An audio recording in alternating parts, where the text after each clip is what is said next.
अरे हे तू आत्ता सांगतोय मला? आता त्याची राहायची सोय कुठं करू मी? कुलकर्णी म्हणाले, सर अहो पण आता मी तरी काय करू? पावसाने नुसता धुमाकूळ घातलाय गेले 5 दिवस. त्यात या गावात असलेला एकमेव लॉज त्याच्या मालकाचा बाप वारलाय आणि तो बंद करून गेलाय. सगळं ॲडव्हान्स दिला तोही त्याच्याकडेच आहे अजून. दीपक म्हणाला, पण मग आता ते ऑडिटर आले तर त्यांना कुठं थांबवणार? ते ऑलरेडी 20 किलोमीटरवर आलेत आणि एका दिवसाचं काम असते तर चाललं असतं, पण ते 2 दिवस थांबणार आहेत. काय करायचं आता तूच सांग. बँकेत थांबवता आलं तर बघ ना. दीपक म्हणाला, अरे ते शक्य नाही. ही एका खेडेगावातली छोटीशी ब्रांच आहे. इथं आपण जेमतेम 5 लोकांचा स्टाफ. जागा तरी आहे का? इथे 3 जण कसे राहणार आहेत? मॅनेजर म्हणाला, बरं मग एक करता येईल.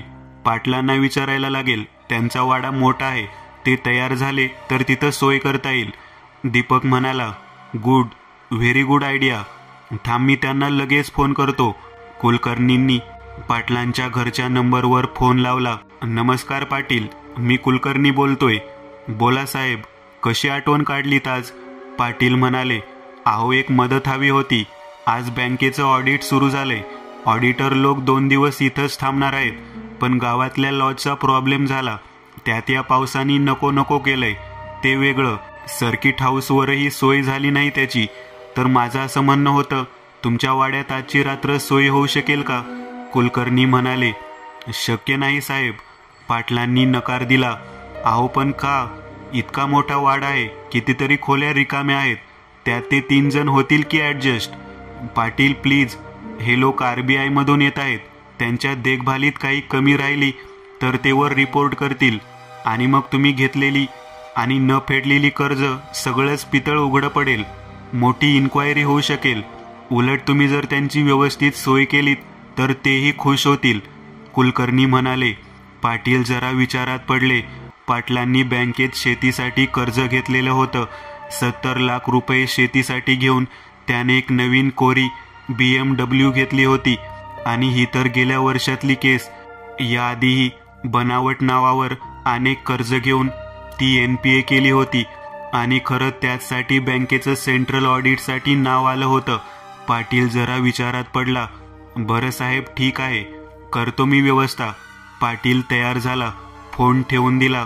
15 मिनिटातच बँकेच्या समोर एक कार येऊन थांबली आणि त्यातून एक मध्यमवयीन माणूस आणि 2 तरुण बाहेर उतरले. पावसाने दणादण उडवली होती. ते बँकेत आले.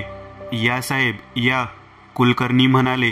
नमस्कार, मी साळवी, सेंट्रल ऑडिटर. हा विकास आणि हा अर्जुन. ऑडिटरनी स्वतः सकट बाकीच्यांची ओळख करून दिली. तिघेही आत आले. ऑडिट सुरू झालं. एक एक लोनच्या फायली बघत बघत संध्याकाळ कधी झाली तेच समजलं नाही. संध्याकाळचे 7 वाजले होते. पावसाचा जोर अजूनही होता तसाच होता आणि बँकेसमोर एका पॉश BMW येऊन थांबली. त्यातून एक जण छत्री घेऊन बाहेर उतरला आणि मागच्या बाजूचं दार उघडलं. पाटील बाहेर उतरला आणि चालत बँकेच्या आत आला. येऊ का साहेब? पाटील कुलकर्णीच्या केबिनजवळ जात म्हणाला. या पाटील. त्यांनी ऑडिटर आणि पाटलाची ओळख करून दिली. साहेब, तुमची राहायची सोय आमच्याच वाड्यावर केलेली आहे. त्यासाठीच तुम्हाला घेऊन जायला आलो होतो. पाटील म्हणाला. साळवींना पण बरं वाटलं. इतक्या भयानक पावसात तसंही राहायची आणि जेवणाची सोय होणं अवघड होतं. इकडचं तिकडचं बोलणं करून आता पाटील त्या तिघांना घेऊन स्वतःच्या पॉश गाडीत बसला आणि तिथून ते वाड्यावर निघाले. बाकी साहेब, जेवणाचा खास बेत केलाय तुम्ही येणार म्हणून. गाव तसं छोटं आहे, पण आमची सत्ता आहे इथं, त्यामुळे कसली कमी होणार नाही तुम्हाला. पाटील त्याच्या वैभवाचं गुणगान करत होता. अंधार पडलेला होता. पाऊस तसाच मुसळधार सुरू होता. गावाच्या थोडा बाहेर एका उंच टोलेजंग वाडा दिसू लागला. आजूबाजूला उंच आणि वेडीवाकडी वाढलेली वडाची झाडं होती. त्यातून त्या वाड्याची झलक अधिकच गूढ वाटत होती. साळवी, विकास आणि अर्जुनला आता खूप मस्त वाटत होतं. इतक्या मोठ्या आसामीच्या घरी आपण राहणार. खाण्यापिण्याची मौज सगळंच होतं. गाडी वाड्याच्या जवळ येत थांबली. सगळं गाडीतून उतरले आणि वाड्याच्या आत आले. पाटीलांचं कुटुंब वाड्याच्या पहिल्या मोठ्या हॉलमध्ये जमलेलं होतं.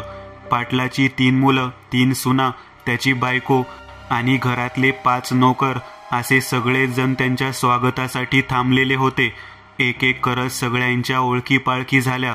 म्हणता म्हणता 8 वाजले. साहेब, या तुमच्या खोल्या दाखवतो, असं म्हणत पाटील स्वतः त्या तिघांना घेऊन वाड्याच्या मागच्या बाजूला असलेल्या काही खोल्यांच्या इथं आले. खोल्या मस्तच होत्या. साळवी एका रूममध्ये थांबणार होते. विकास आणि अर्जुन दोघे एकत्र राहणार होते. रूम्स पण छान होत्या. 9 वाजता जेवणाची ताट वाढली की माणूस येईल तुम्हाला बोलवायला. तोवर तुम्ही हातपाय धुवून ताजेतवाने व्हा आणि थोडा आराम करा. पाटील असं बोलून निघून गेला. वाड्याची खोली मस्तच होती. साळवी त्यांच्या रूममध्ये गेले. विकास आणि अर्जुन आता त्यांच्या रूममध्ये आले. कपडे वगैरे बदलून ते जरा बेडवर आडवे झाले. भावा, बाटली कुठे आहे? विकास म्हणाला. वेडा आहेस का? गेस्ट हाऊस किंवा लॉज नाही, हा कुणाचं तरी घर आहे. अर्जुन म्हणाला. तुला माहिती ना, मला 3 पेग शिवाय झोप येत नाही. कुठे आहे तेवढं सांग. अर्जुनने बॅगकडे बोट दाखवलं. त्यातून दारूची एक बाटली बाहेर काढत विकासने तिथल्याच एका ग्लासमध्ये पाण्यात मिक्स करून 1 पेग मारला आणि अजून 2 पेग घेऊन त्याला आता मस्त वाटू लागलं. काही वेळातच दार वाजलं. बाहेर नोकर होता. जेवायला बोलावलं होतं. जेवणाची ताट वाड्याच्या मोठ्या खोलीत वाढलेली होती. एका डायनिंग टेबलवर सहकुटुंब पाटील आणि हे तिघेजण जेवायला बसलेले. जेवायला एका अन्नपदार्थ होते. व्हेज नॉनव्हेज सगळं काही. गोडधोडाचीही कमी नव्हती. जेवता जेवता अर्जुनची नजर भिंतीवर गेली. एक जुनाट असं मोठं घड्याळ बंद पडलेल्या अवस्थेत दिसत होतं. त्यात 3:13 वेळ झालेला होता. ते घड्याळ बंद आहे का? अर्जुनने विचारलं. घड्याळाचा विषय निघताच पाटील जरा बिचकले. हो, ते बंद आहे. दुरुस्त करायचा माणूस येईल 3-4 दिवसात. वा, खूप सुंदर आहे, साळवी म्हणाले. जेवण आता होत आलं होतं. बरं साळवी साहेब, एक सांगायचं होतं. शक्यतो एकदा रूममध्ये गेलात की सकाळीच बाहेर या. आणि हे जे मी सांगतोय हा नियम आम्हालाही सगळ्यांना लागू आहे. पाटीलच्या चेहऱ्यावर आता एक गंभीर भाव उमटला. पण असं का? विकासने मध्येच विचारलं. पाटलांनी काहीच उत्तर दिलं नाही. मी विनंती करतोय, तेवढी फक्त मान्य करा. साळवीकडे बघत पाटील म्हणाला. बरं, काही हरकत नाही. तसंही आता आम्ही झोपणारच आहोत, थकलो आहोत, साळवी म्हणाले. जेवण उरकून सगळे आता आपापल्या खोल्यांमध्ये गेले. साळवी त्यांच्या रूममध्ये गेले. विकास आणि अर्जुन स्वतःच्या खोलीत आले. विकास चांगलाच भडकलेला होता. पाटलांनी त्याच्या विचारणीला दुर्लक्षित करत एक प्रकारे त्याचा अपमान केला होता आणि त्यामुळेच तो आता भडकलेला होता. त्याने पुन्हा एकदा दारूची बाटली काढली आणि अजून पिऊ लागला. अरे विकास, काय झालं? अर्जुनने विचारलं. बघितलं ना, माच किती आहे याला. मला इग्नोर केलं त्याने यार. पण असं का म्हणाला तो की रात्री बाहेर निघायचं नाही? काहीतरी झालं आहे इथं. त्यात तू जेव्हा त्या घड्याळाबद्दल बोललास तेव्हा त्याचा चेहरा उतरला होता. विकास म्हणाला. काही असू दे, आपल्याला काय घेणं देणं. आपलं काम झालंय, उद्या जायचं आहे. झोपा आता, जास्त पिऊ नका, अर्जुन म्हणाला आणि झोपला. विकासनेही लाईट बंद केली. पण पाटलांनी केलेला तो अपमान त्याला झोपू देत नव्हता. 11 वाजले. त्याला आता जरा झोप आली.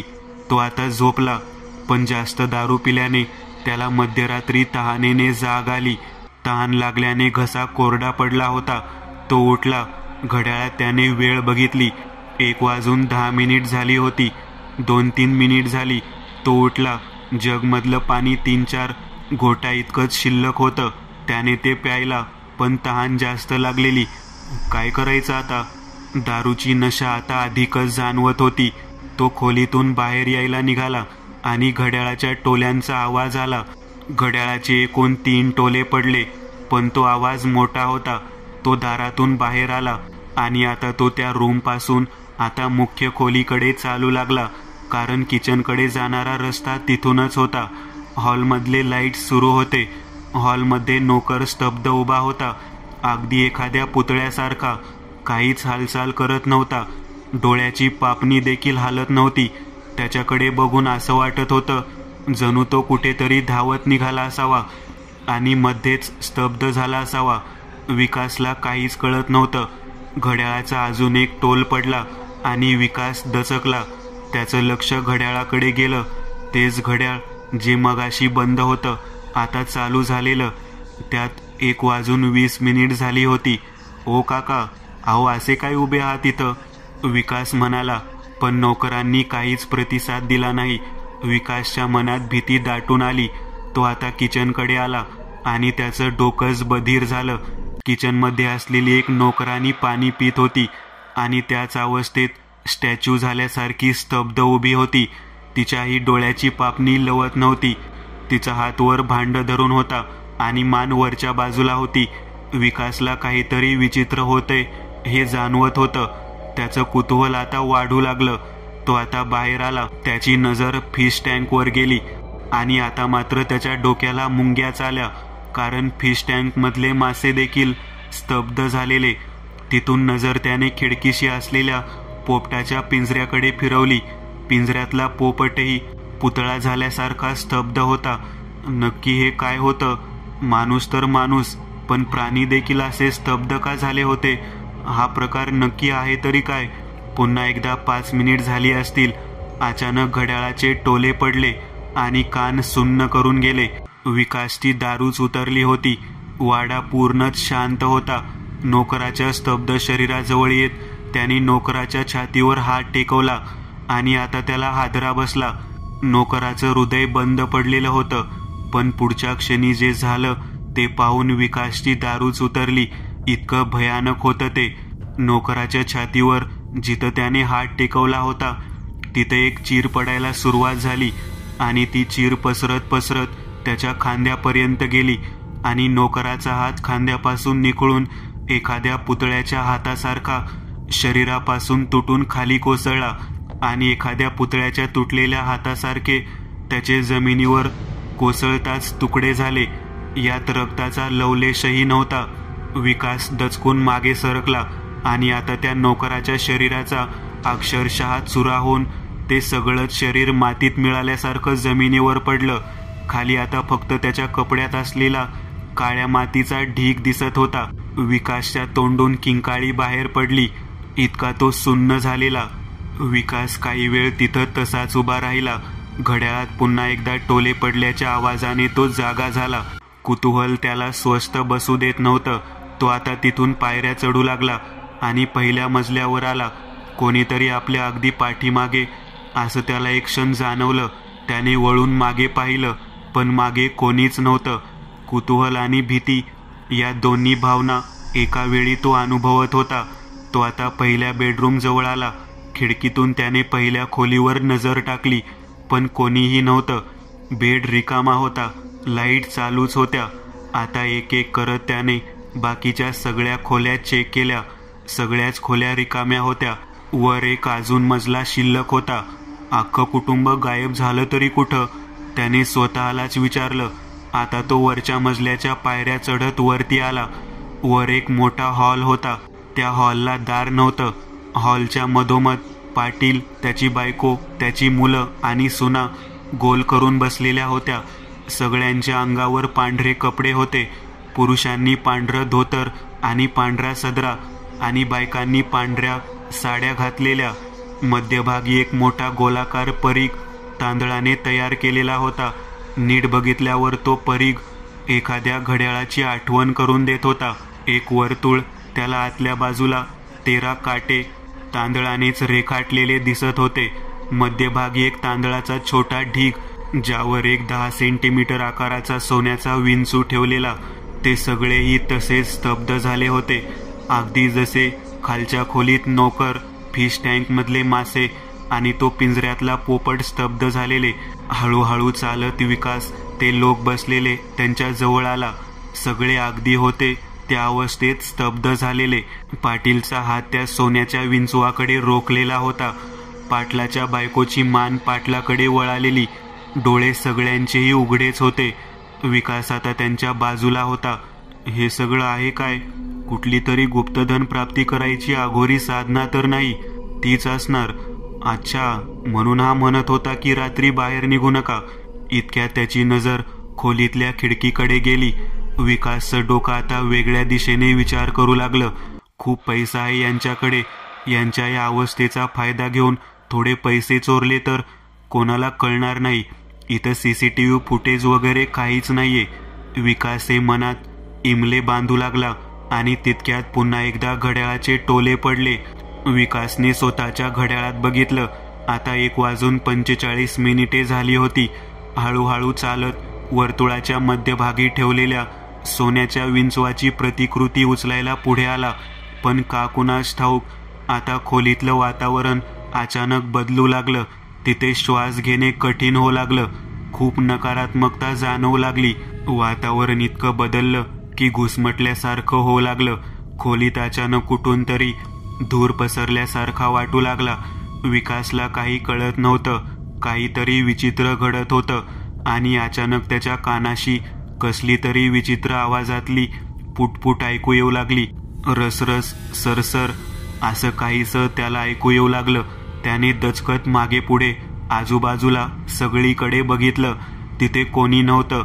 स्तब्ध झालेलं पाटील कुटुंब सोडलं तर तो तिथे एकटाच होता.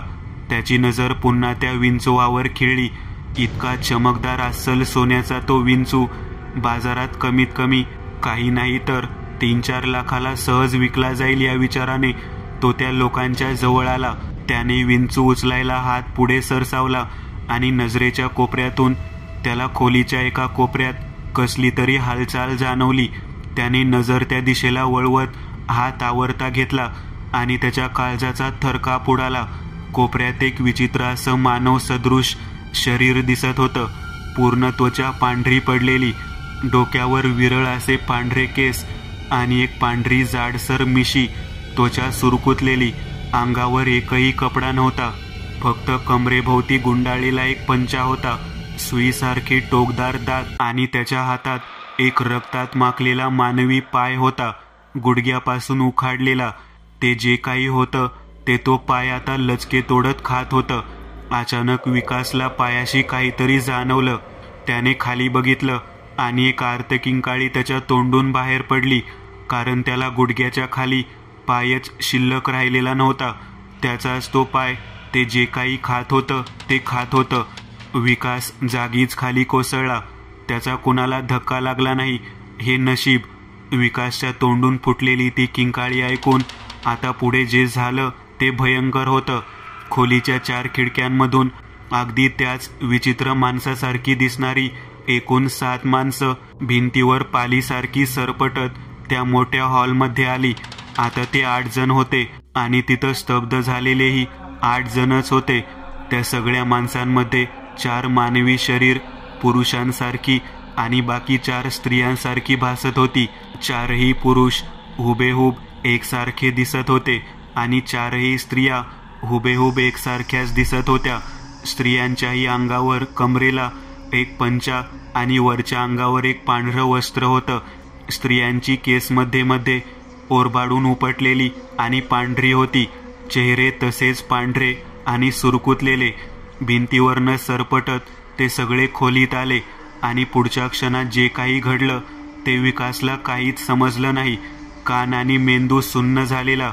एका डोळ्यांनी दिसायचं बंद झालेलं, एका कानाने ऐकू यायचं बंद झालं होतं.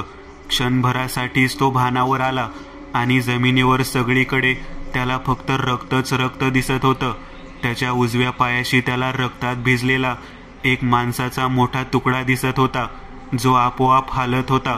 पूर्णपणे बधीर अवस्थेत त्याने तो माणसाचा तुकडा उचलायला हात पुढे केला आणि त्याच्या लक्षात आलं की त्याच्या हाताची मधली बोट तुटून खाली लोंबत होती आणि तो माणसाचा तुकडा म्हणजे त्याचंच हृदय होतं, जे खाली पडून धडधड धडधड उडत होतं. बाजूला असलेल्या आरशात त्याने ओझरती नजर टाकली आणि त्याला अर्धवट ओरबाडून फाडलेला मानवी देह दिसला, ज्याच्या आतड्या पोतड्या जमिनीवर लोंबत होत्या. छाती फाटलेली आणि अर्ध्या चेहऱ्याखालची फक्त हाडच हाडं शिल्लक होती. हे जे काही घडलं ते इतक्या कमी क्षणात घडलं होतं की विकासच्या मेंदूपर्यंत वेदनेच्या संवेदनाच पोचायला वेळ लागला होता. आणि आता जेव्हा त्या पोचल्या त्यावेळी सगळे असंख्य अशा वेदना त्याच्या पूर्ण शरीरातून एकदम उफाळून त्याच्या मेंदूवर जाऊन आदळल्या. तो जागीच खाली कोसळला. ते सगळे पिशाच त्याच्या शरीरावर तुटून पडले आणि काही क्षणात तिथं त्याच्या अस्तित्वाचा लवलेशही शिल्लक राहिलेला नव्हता. अगदी जमिनीवर सांडलेले त्याचं एक थेंब रक्तही चाटायचं त्यांनी शिल्लक ठेवलं नव्हतं. रक्त आणि मांस पोटात जाताच ते सगळे आता खोलीत वास घेत फिरू लागले. स्तब्ध झालेल्या पाटील कुटुंबियांच्या अंगाजवळ जात ते वास घेत होते प्रत्येकाचा. काही वेळ ते तसेच तिथं घुटमळत राहिले आणि मग एक एक करत ज्या वाटेने आले त्या वाटेने निघून जाऊ लागले. कोणी भिंतीवरून सरपटत, कोणी दारातून रांगत, असे सगळे निघून गेले. तो विंचू आता आपोआप गोल फिरू लागला. त्यातून 2 नांग्या बाहेर आल्या आणि पाटलाच्या खांद्यावर चढत तो पाटलाला डाव्या कानाच्या मागे एक दंश करत पुन्हा तांदळाच्या ढिगावर आला आणि हळूहळू ढिगात गाडला गेला. 3:13 झाली आणि घड्याळात टोले पडले. पाटील, त्यांचं पूर्ण स्तब्ध झालेलं कुटुंब एकदम भानावर आलं. त्याच्या कानावर एक थंड अशी भावना त्याला जाणवली आणि चेहऱ्यावर एक हास्य उमटलं. कौल दिलंय त्याने. आजची पूजा सफल झालीये, पाटील म्हणाला आणि सगळे तिथून उठले. ते तांदूळ बाजूला करत त्याने तो सोन्याचा विंचू बाहेर काढला आणि सगळे तिथून उठून आवरून आपापल्या खोलीत आले. पाटलाने तो विंचू देव्हाऱ्यात ठेवला, पण कोणाला किंचितही कल्पना नव्हती की इथं विकास आला होता. ते सगळेच पहिल्या मजल्यावरच्या खोल्यांमध्ये आले, पण खालच्या हॉलमध्ये काळ्या मातीचा झालेला ढीग त्यांना अजून माहितीच नव्हता. खाली कोणी आलंच नाही. घड्याळ आता पुन्हा एकदा 1:13 येत बंद झालं. सकाळ झालेली. साळवी जागे झालं. अर्जुन मात्र गाढ झोपेतच होता. साळवी रूममधून बाहेर आले. हॉलमध्ये येत त्यांची नजर त्या मातीच्या ढिगाऱ्यावर गेली. नोकराचे कपडे त्याच ढिगात होते. साळवींना ते कपडे बघून आठवत होतं की हे कपडे तर नोकराचे आहेत, पण मग हा ढीग? ते विचारात पडले. पाटील, आहो पाटील, ते आवाज देऊ लागले. पाटील आणि बाकी कुटुंबीय बाहेर आले आणि तो ढीग बघून पाटील जरा शॉकच झाला. घरातले इतर नोकरही आले. काय आहे काय हे? हा ढीग आणि त्यावर नोकराचे कपडे? साळवींनी विचारलं. पाटलाच्या सगळं काही लक्षात आलं. काल रात्री नक्कीच कोणीतरी इथं फिरत होतं. आता सगळंच गुपित उघडं पडणार होतं. अगदी इथं काम करणाऱ्या नोकरांनाही सगळं कळणार. पाटील विचार करू लागला. अरे, तुम्ही आपापली कामं करा. पाटलांनी नोकरांना पांगवलं. नोकर आता आत निघून गेले. पाटील आणि त्याची 3 मुलं आता खाली आले. साळवी साहेब, जरा शांत व्हा, पाटील त्याला समजावत होता. पाटील, मी गप्प बसणार नाही. हे नक्की काय चाललंय या घरात? मला कळलं पाहिजे. साळवीने आवाज चढवला आणि पुढच्या क्षणी डोक्यात एक कुऱ्हाडीच्या घावाने तो वाढलेला आवाज शांत करण्यात आला. आप्पा, काय करायचं याचं? एका मुलाने विचारलं. वाड्याच्या मागे गाडून टाका आणि ती 2 पोरं असतील खोलीत, त्यांनाही खल्लास करून टाका. आपल्या कुटुंबाचं गुपित बाहेर पडता कामा नये, पाटील म्हणाला. गजा, तू हे प्रेत गाड मागे नेऊन, आणि सर्जा, तू त्या 2 पोरांचा काटा काढ, पाटील म्हणाला. तिथं आजूबाजूला कोणीच नव्हतं. वाड्याच्या तळघरातून घेऊन जा हे प्रेत, म्हणजे कोणाला कळणार नाही, पाटील म्हणाला. सर्जा आता हातात कुऱ्हाड घेऊन अर्जुन आणि विकासच्या खोलीशी आला. त्याने खोलीचं दार वाजवलं, पण दार उघडच होतं, कारण विकास तर काल रात्री बाहेर पडला तेव्हा त्यानेच दार उघडलं होतं. सर्जा आत आला आणि त्याला खोलीत कोणीच दिसलं नाही, ना विकास ना अर्जुन. विकास तर मेलाच होता, पण मग अर्जुन कुठे नाहीसा झालेला. अर्जुन गायब होता, पण विकास मेला होता हे कोणालाच समजलेलं नव्हतं. पाटलाचा मुलगा सर्जा बाहेर आला. आप्पा, तिथं कोणीच नाहीये. ते दोघेही गायब आहेत. बापरे, बाहेर कोणाला कळलं तर काही खरं नाही. शोध त्यांना सगळीकडे. आणि सर्जा, तू ऐक, हॉलमध्ये एक छुपा कॅमेरा आहे शोकेसच्या वर, तो घेऊन ये. त्यात नक्कीच रात्रीचं काहीतरी रेकॉर्ड झाला असणार. सर्जाने शोकेसवरचा कॅमेरा बाहेर काढला. पाटील दिसत असला खेडवळ तरी हुशार होता. त्याने कॅमेऱ्याचं मेमरी कार्ड काढलं आणि एका लॅपटॉपला जोडून त्याने काल रात्रीच्या घटना बघायला सुरुवात केली. आणि तिथं विकासचा वावर त्याला दिसला आणि विकासच्या हाताच्या स्पर्शाने नोकराची झालेली अवस्थाही त्याला समजली. आता त्याने विकासला पायऱ्या चढून वर जाताना तर बघितलं होतं, पण सकाळपर्यंत पुढचं फुटेज बघून तो परत खाली आलेला दिसलेला नव्हता. याचं काम तमाम झालंय. आता आपल्याला फक्त त्या दुसऱ्या पोराला शोधायचंय. पण आप्पा, बाहेर कोणी विचारलं तर काय सांगणार? सर्जाने विचारलं. बघू रे तेव्हाच तेव्हा, पाटील म्हणाला. सर्जा आणि गजानन काही माणसं बरोबर घेऊन वाड्याच्या बाहेर निघाले. अर्जुनचा शोध त्यांनी सुरू केला. पाटील आता हॉलमधून खालच्या तळघराजवळ आला. तळघराकडे जाणारा दरवाजा उघडाच होता, कारण रात्रीचा तो त्यानेच उघडा ठेवला होता. तो तळघरात आला आणि दरवाजा बंद करून त्याने लाईट ऑन केला. तळघर खूपच विचित्र होतं. खोलीच्या भिंतीशी एक भला मोठा दगडी विंचू होता. त्यावर कुंकू, हळद, गुलाल वाहिलेला होता. तो विंचू जवळजवळ 4-5 फूट लांबीचा आणि 3 फूट रुंदीचा होता. विंचवाच्या पाठीवर एक मोठा गोल होता, अगदी हुबेहूब त्या घड्याळासारखा जे भिंतीवर होतं. पाटील त्या विंचवाच्या समोर येत नतमस्तक झाला. अंगावरचा सदरा काढत तो उठला आणि बाजूला असलेल्या कपाटाशी आला. त्याने कपाटातून एक चाबूक बाहेर काढला आणि तो स्वतःलाच त्या चाबकाने मारून घेऊ लागला. एक एक कोडा बसून त्याच्या पाठीवर आता भयंकर असे उरण उठून त्यातून रक्त वाहू लागलं. क्षमा असावी, क्षमा असावी, चुकीला माफी असावी, असं म्हणत तो किंचाळत होता आणि स्वतःलाच मारून घेत होता. आणि अचानक आता पुढे जे काही झालं ते खूप विचित्र होतं. खोलीच्या वर अचानक कुठून तरी एक माणूस पालीसारखा सरपटत आला. हे तेच पिशाच होतं जे विकासने पाहिलं होतं. पाटील स्वतःलाच मारता मारता स्तब्ध झाला, अगदी तसाच जसा तो नोकर काल रात्री स्तब्ध झालेला. कसलीच हालचाल नाही, डोळ्याची पापणीही लवत नव्हती. ते पिशाच्या जमिनीवर उतरलं आणि पाटलाच्या जवळ आलं. पाटलाचा वास घेत घेत ते इकडे तिकडे बघून वास घेत होतं. पाटलाच्या कानाशी येत ते काहीतरी पुटपुटलं आणि पुन्हा एकदा भिंतीवरून सरपटत भिंतीला असलेल्या एका भांडणातून निघून गेलं. पाटील 5 मिनिटांनी शुद्धीवर आला आणि पुन्हा हालचाल करू लागला. आणि तितक्या सर्जानी गजाननही तिथं आले. काय झालं, ते पोरग सापडलं का? पाटलाने विचारलं. नाही आप्पा. अरे मग शोधा त्याला, नाहीतर आपलं काही खरं नाही. आणि ऐका, आज दुपारी अमावस्या संपायच्या 1 तास आधी, म्हणजे 1 वाजता कालचा विधी पुन्हा करावा लागेल. पुन्हा एकदा बसावे लागणार का? मला त्याने आत्ताच कानात घेऊन सांगितलंय. गेल्या 150 वर्षात पहिल्यांदा एक चूक झालीये आपल्या हातून. पाटील बोलत होता. शक्यतो आज घराबाहेर पडू नका. ते पोरग गेलं तर जाऊ दे, पण बाहेर पडू नका. तो म्हणालाय की धोका आहे आज. पाटील म्हणाला. सगळे तिथून तळघर तसाच उघडा ठेवून निघून गेले. त्याच माळ्यावर लपलेला अर्जुनही सगळं बघून हैराण झालेला.